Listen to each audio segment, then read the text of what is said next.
Este pasado 5 de noviembre ocurrió un hecho inusitado. Estaba hablando el presidente de los Estados Unidos, Donald Trump, en una conferencia de prensa muy importante en medio de decisiones importantes electorales, cuando primero una de las cadenas de televisión, MSNBC, y después otras, ABC, NBC, CBS, empezaron a retirar, a cortar su transmisión y explicaron que esto se debía a que el presidente estaba mintiendo. ¿Fue una decisión correcta, éticamente, periodísticamente? Vamos a conversar con uno de los grandes periodistas de nuestro país, uno de los más controvertidos también, déjeme advertirle. Carlos Marín ha sido codirector de la revista Proceso, ha sido director de Grupo Milenio y es pues uno de los comentaristas en prensa escrita y en televisión más controvertidos de nuestro país. Siempre es un gusto conversar contigo, Carlos Marín. Gracias por esta conversación. Para mí también, Sergio, respetado y querido. Carlos, ¿qué hubieras hecho tú? El argumento es que el presidente estaba mintiendo, que Donald Trump estaba mintiendo. ¿Hubieras interrumpido tú la transmisión? Desde luego que no. Los medios de información no son polígrafos y aun el polígrafo no es admitido como evidencia en ningún tribunal del mundo civilizado. Y en este caso creo que las cadenas que hicieron esta bajada de switch pues en realidad se dieron un disparo en el pie porque la censura, que eso es lo que hicieron, es lo que menos imagino que pueda permitir un medio periodístico. Eh, Creo que se dejaron llevar por el espíritu puritano de los primeros fundadores de ese país y se erigieron en poseedores de la verdad. Y yo desconfío mucho de la verdad, excepto en las ciencias exactas, querido Carlos, Sergio. hay quien me dice que si tuviéramos que parar las transmisiones de los políticos cuando están mintiendo, pues que no tendríamos transmisiones de políticos porque mienten con mucha frecuencia. Eh, ¿Qué es lo que debemos hacer ante las mentiras de un político entonces? Registrarlas, sobre todo cuando se trata de personalidades tan prominentes como el presidente de la nación que se dice es la más poderosa del planeta, en lugar de impedir que se difundan las tonterías o mentiras que dice, en este caso Trump, registrarlas, pasar tal cual lo que dice, pues faltaba menos, es el presidente de los Estados Unidos, y hacer, sugerir, ordenar a su equipo periodístico que contraste esas declaraciones con lo que periodísticamente se puede averiguar para exhibir las contradicciones y las patrañas de este sujeto y propiciar que las audiencias se formen su propio criterio, porque creo que también estas cadenas trataron al público como, pues como retrasado mental. Tú, Carlos, tú has escrito incluso un manual de periodismo. ¿Cuáles son las circunstancias en las que un medio de comunicación puede censurar? ¿Es el famoso gritar fuego en no sé, en un teatro cerrado? ¿Es cuando alguien hace algún llamado al genocidio o hace un llamado a utilizar la violencia? ¿En esos casos sí sería justificable el interrumpir una transmisión?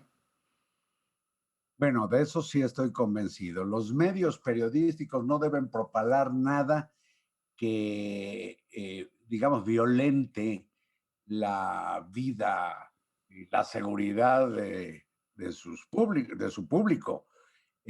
No se puede, por ejemplo, por citar, lo estoy improvisando, darle vuelo a quienes incitan, por ejemplo, a un linchamiento, Ujú. ¿no? A incendiar, no sé qué, a cometer un delito. Eso yo creo que no lo deben hacer, entre otras cosas porque, cuando menos en México, sería ilegal.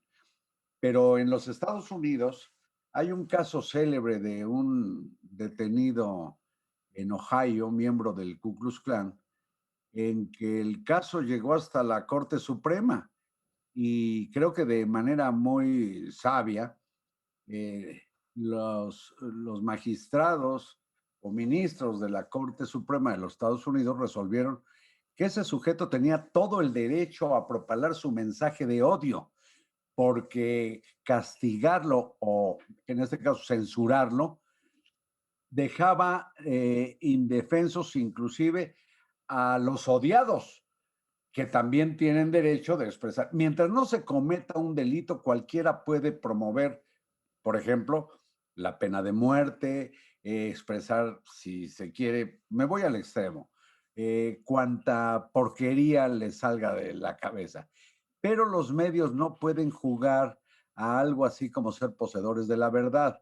De hecho, querido Sergio, lo hemos platicado durante años, tú y yo, cuando menos mi convicción, la verdad es siempre sospechosa. Mm. Hay verdades periodísticas, las que se pueden documentar. En esta carpeta dice tal o cual cosa, pero no sabemos si lo que dice la carpeta es verdad. Hay verdades jurídicas, hay verdades históricas, hay verdades esenciales para distintos grupos sociales. Hay verdades inclusive teológicas y hasta esotéricas. Hay quienes piensan que si se cruzan un Leo y una Capricornio da pisitos. Bueno, pues esa es su verdad. ¿Qué vamos a hacer? Hay verdades hasta sentimentales, sensoriales o sensitivas, O sea, no sentimentales, hay verdades absolutas. El presidente de la excepto, República, excepto las ciencias exactas. Dos y dos sí. siempre van a ser cuatro. Eso es, a menos que la ciencia demuestre alguna otra cosa en los tiempos de la física cuántica. Pero, a ver, Carlos, el presidente de la República, Andrés Manuel López Obrador, ha señalado que es el presidente más atacado por los medios en la historia y señala, pues, a algunos de los principales periódicos de nuestro país como pasquines inmundos. ¿Qué opinas tú de eso?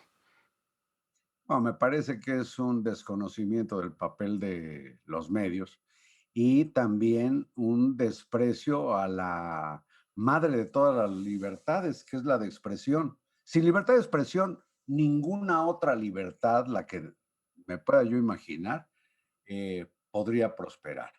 El presidente, desde luego, se equivoca y ha sido, yo creo, de los presidentes mejor arropados por la inmensa mayoría de los medios. Es absolutamente falso que sea el más atacado. Esto está muy medido y cuando se compara con los ataques a Madero, etcétera, pues no es más que su imaginación.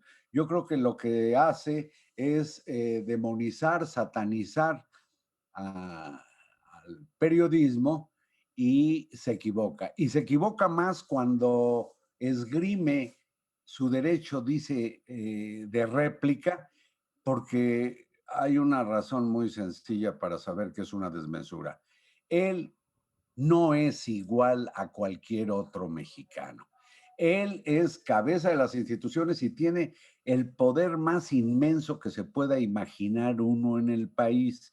Entonces, cualquier otro ser humano en México está desvalido y desprotegido frente al enorme poder presidencial y sobre todo en este caso cuando el presidente López Obrador ha hecho una concentración de poder que tiene sometida, por ejemplo, a instituciones independientes como lo fue la CNDH, que se volvió chatarra, como es el Tribunal Electoral del Poder Judicial de la Federación, como son sus ataques a instituciones como el Instituto Nacional Electoral, etcétera, el, su desprecio a la comunidad científica, esta concentración que ha hecho en una personalización de las instituciones que casi diluye a los otros dos poderes.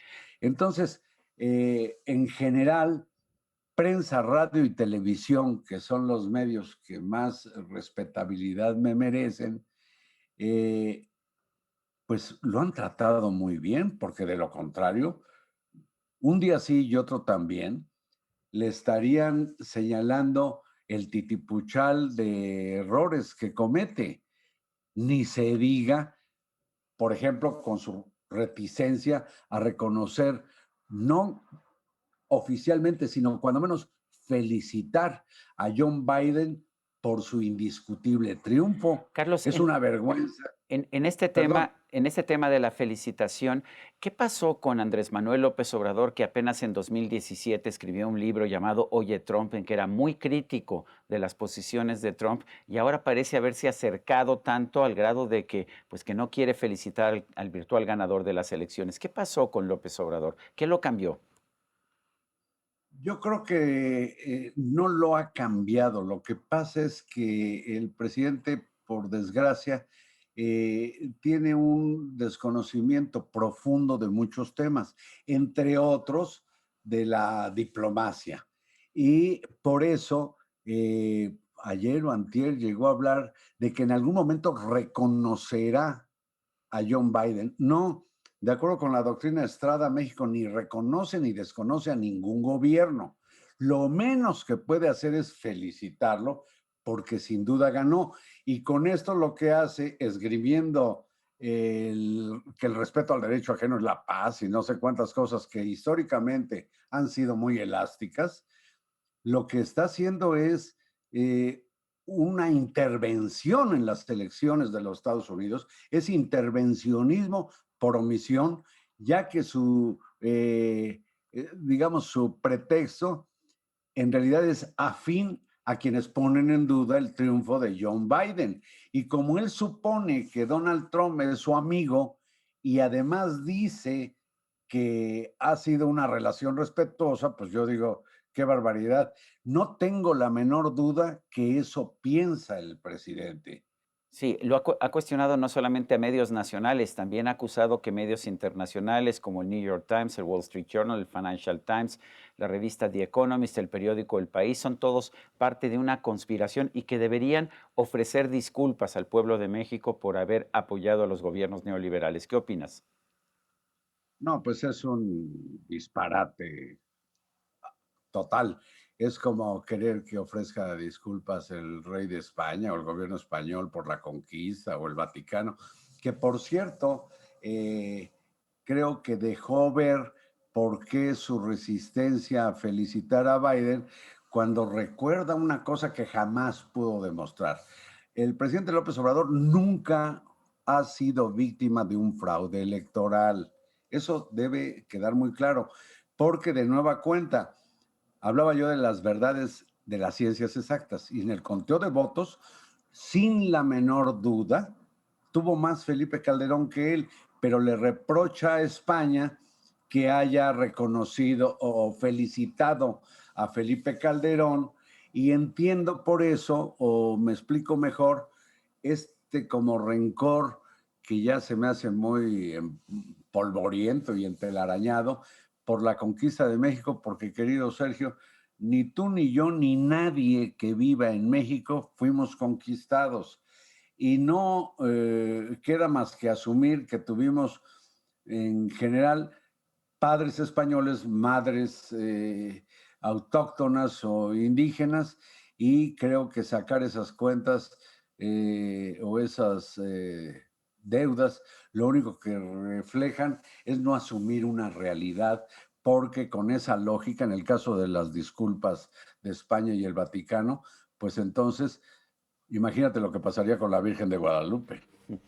Carlos Marín, como siempre, es un gusto conversar contigo. Te mando un fuerte abrazo. Yo también a ti, Sergio. Veámonos pronto. Muchas Claro que sí. gracias. Y a usted, amigo televidente, que hace posible este programa, se lo agradezco también. Esto es todo por hoy, pero no se lo olvide. Nos vemos la próxima.